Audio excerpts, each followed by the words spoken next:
So I recently saw a post where you put up and you were celebrating the 10th year of you being in the humanitarian space and your platforms and your initiatives. So how was that for you? I want you to take us through that. So how was the whole thing for you?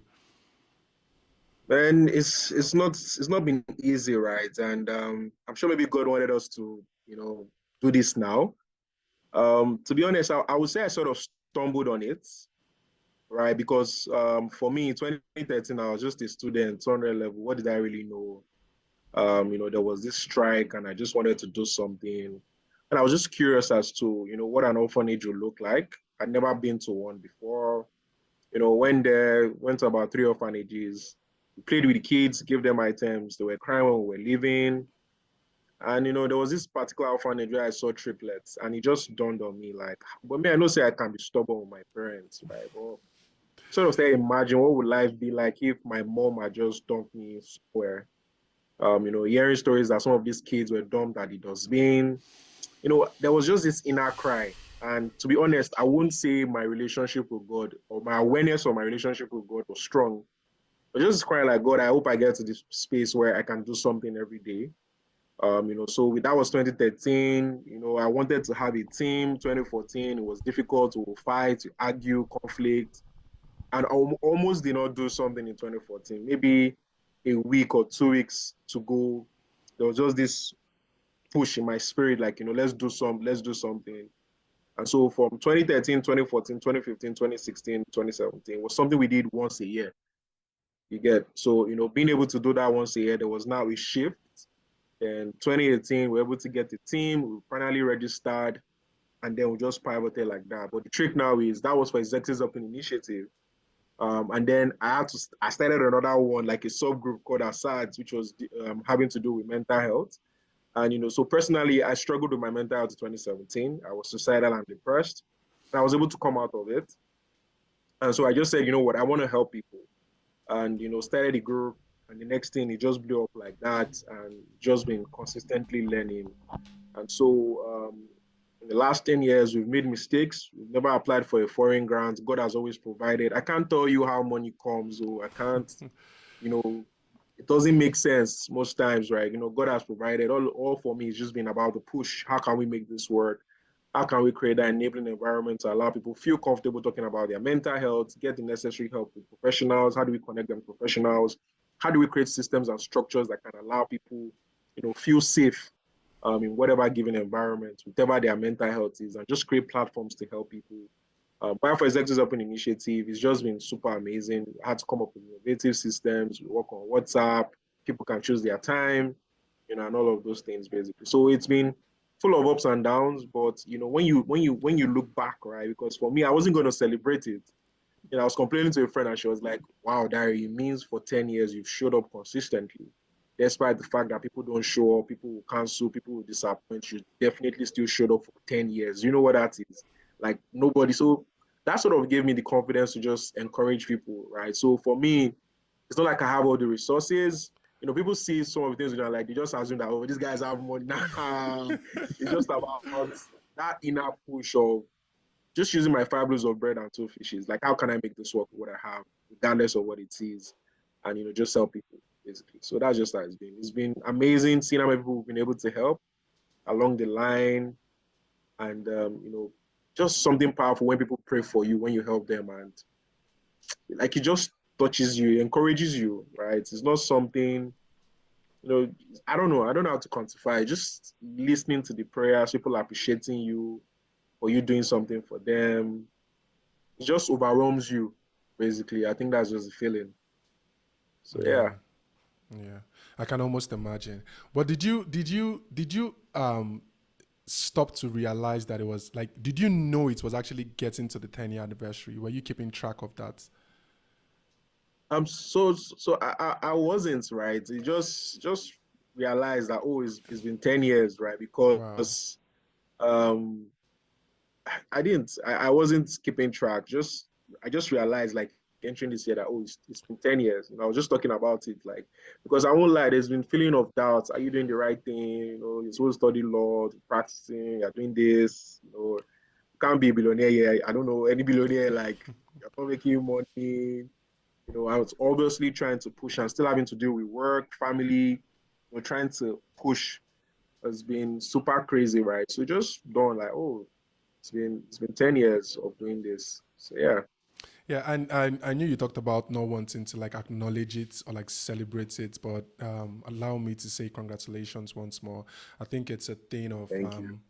um, it's it's a thing of great accomplishment because Yeah, it's total selflessness. This is not something you're doing for the cameras or something you're doing for likes or something you're doing for anything. It's just out of the kindness of your heart, and that's just it will be one thing if you're just doing it alone, but bringing people along for that journey, right? Bringing people together to actually work together to accomplish what you sat down in your house or whatever time and you got that inspiration and that push that you wanted to put out something positive into the world. Having people buy into that and working towards that same goal is truly, truly yeah, remarkable. I manage a small team of my own. I can almost imagine what it's like because sometimes I see you guys have a crazy number of volunteers, and these people you have to organize them in order to do the right thing. And truly, truly, it's been amazing to watch. I came across you pretty late. That I found your profile and I found all your great works you've been doing online. But I was truly truly amazed and seeing the fact that oh we're almost at the same age range and like this is somebody who's truly like putting it all out there. So congratulations once more, and I encourage you to keep going because you're doing a lot of thank you. positive and a lot of good out here. And I pray for the strength for you to continue to move on and to push on. Yeah. Yeah, thank you so much. This really means a lot to me. Thank you. Yeah, no, you're welcome. You're welcome. Truly, now we should be thanking you. So, Assad, right, anti-suicide and depression squad. Can you talk about that particular initiative and how it came about, especially the name, right? Oh Because yeah. it's So it's it's a very striking name. Like it just right there. Like, how did that come about? so to be honest, I just think is I would say God a lot of times, and I know that people might be like, nah. So for me, like I've gone through stuff that I know that God is real. Like God is real. My faith is a big deal for me. I'm not going to deny that. So it was, late December 2017.